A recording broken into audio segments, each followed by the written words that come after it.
everyone. My name is Crystal Sauls, and the name of my book is Transition.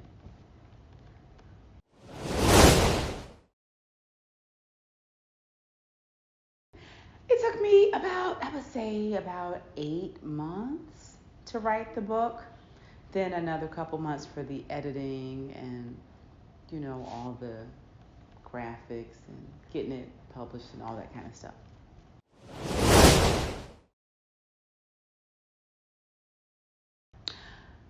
DFG Publishing, they are located in Texas.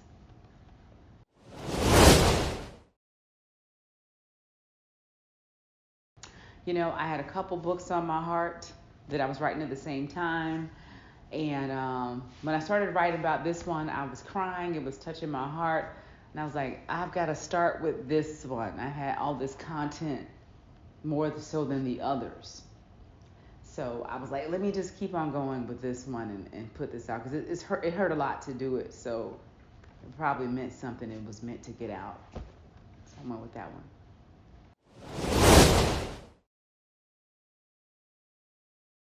Oh, honey, I had tons of reservations about releasing this book. You know why? Because it's so personal.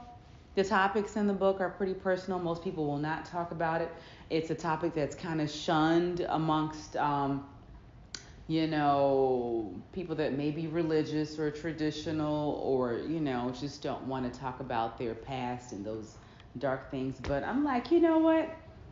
I might not have told everything, but I told enough. So, it's decent enough to get out. But I was like, should I say that?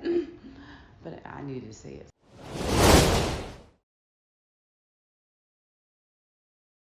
Well, there are a lot of hidden things amongst families.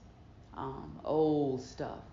Back in the day, I heard, they didn't say this, they didn't say that. You didn't say this around a child. You didn't let the children or the grandchildren know. So it's a lot of stuff in the book that's okay to tell, but, it's like, you might not want to say these things, but it needed to be said. Are there any statistics um, pointing to the need for a book like this to be written?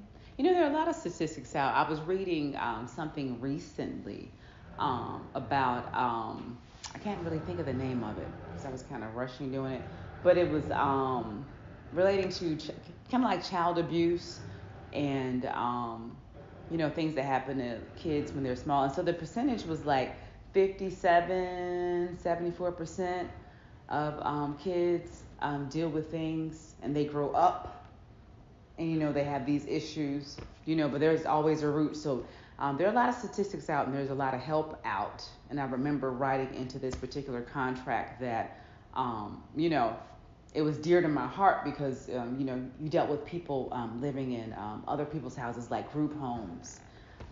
They grow up with these attitudes and they're in group homes, they're in halfway houses and stuff like that. So there are a lot of stats involving child mistreatment or something like that. I can't think of the word, but yeah, a lot of statistics on that. Why do you think it was important for you to write this book? Well, it was important for me to write this book because I wanted to share, one of my several stories, and I thought it would help somebody maybe in a little way, and it was also therapy for me to share a few things and to make sure that I know that I've overcome. I'm not where I used to be. I'm not a product of anything negative. Going from a negative life to a good life to a great life. So it's like, I needed to make sure that I knew that, not to be validated by anybody else, but for me to validate myself and know that God's with me in this. He was with me in it anyway, you know? So. If you could give a message of encouragement to anyone watching this podcast, what would it be? The message of encouragement would be similar to what I just said, but you are special, you are important, and you have to own being happy and being free, being liberated from anything negative that occurred, that happened when you were a child. It could be a parent, neglecting you, a form of child abuse from a family member or family friend. You know, you don't have to live with those hurts and insecurities and infidelities as you get older, because you just act out, and you get married over the top of this stuff. You're in relationships over. You're trying to serve at church. You're trying to serve at work. You're trying to be a good parent, but you're clenching on the inside because you're still holding on to something that happened so long ago. So get rid of the old stuff, and you're in with the new. You got to be great.